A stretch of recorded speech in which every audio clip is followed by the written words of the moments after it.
বেগুনগুলা কাটা হয়ে গেলে এটার ভিতরে একটু লবণ দিয়ে রাখতে হবে।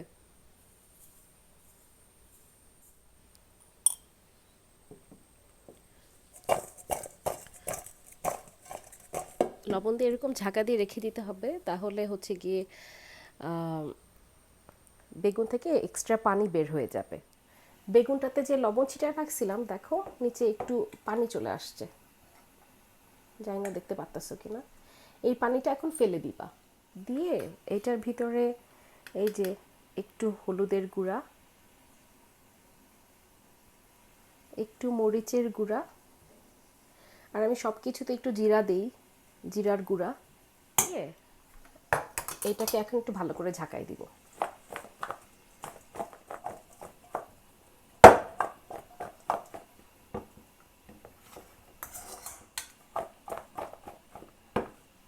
মশলাটা ভালো করে মাখানো হয়ে গেছে, এখন এটাকে এইভাবে করে রেখে দিব কিছুক্ষণ। প্যানে তেল দিতে হবে দরকারের থেকে একটু বেশি, মানে একটু ডুবা তেল মতো করে দিতে হবে। প্যানের চারিদিকে তেলটা সরায়ে ঘুরায়ে খুব ভালো করে তেলটা গরম হইতে হবে। এখন তেলটা গরম হয়েছে কি না সেটা দেখার জন্য অল্প একটু মশলাকে ছেড়ে দিব। এরপর একটা একটা করে বেগুনগুলো এই গরম তেলে ছেড়ে দিতে থাকবো। এটা ডুবা ডুবা তেলেই ভাজা হবে বেগুনটা।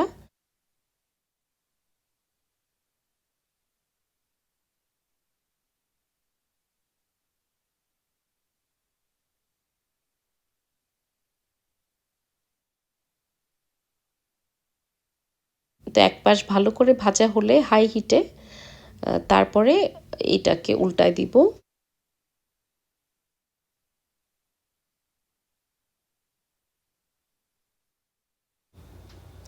এক পাশ হয়ে গেছে, এটাকে এখন উল্টায় দিলাম। সি একদিকে হচ্ছে গিয়ে ব্রাউন কালার মতো হয়ে গেছে, বোঝা যাচ্ছে যে ভাজা ভাজা হয়ে গেছে। সবগুলো উল্টায় দিলাম আর কি।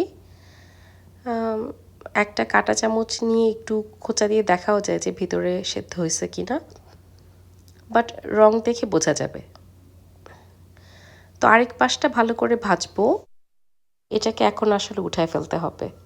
তো আমি এই যে উঠায় ফেলবো, তেলটা ঝরায় ঝরায় উঠায় ফেলতেছি।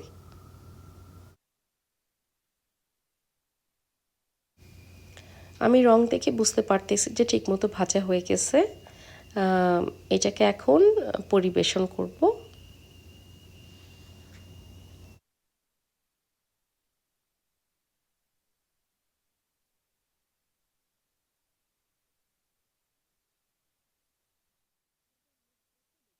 আমাদের বেগুন ভাজা একদম রেডি।